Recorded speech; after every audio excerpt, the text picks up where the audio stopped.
Korean War, also known as the Forgotten War, was fought between 1950 and 1953 on the Korean Peninsula.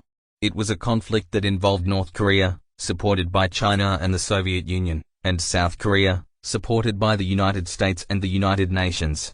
The Korean War began on June 25, 1950, when North Korea invaded South Korea.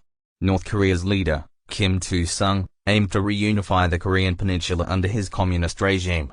South Korea's leader, Syngman Rhee, was a staunch anti-communist who was determined to resist. The United States and the United Nations intervened to support South Korea, and General Douglas MacArthur was appointed as the supreme commander of the UN forces. The conflict quickly escalated, with Chinese troops entering the war on North Korea's side. The Korean War was fought on land, sea, and air. The UN forces used their superior firepower and technology to push North Korean and Chinese forces back. However, the war dragged on for 3 years, with both sides suffering heavy losses. Finally, on July 27, 1953, an armistice was signed, and the fighting ended. The Korean Peninsula remained divided, with the North and South separated by the demilitarized zone.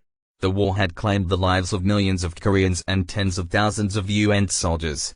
The Korean War had far-reaching consequences. It demonstrated the willingness of the United States to intervene militarily to contain communism, and it set the stage for the Cold War. The war also had a profound impact on the Korean people, with families separated and a lasting sense of division. Today, tensions still exist on the Korean Peninsula, and the legacy of the Korean War lives on.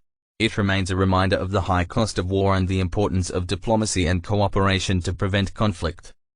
The Korean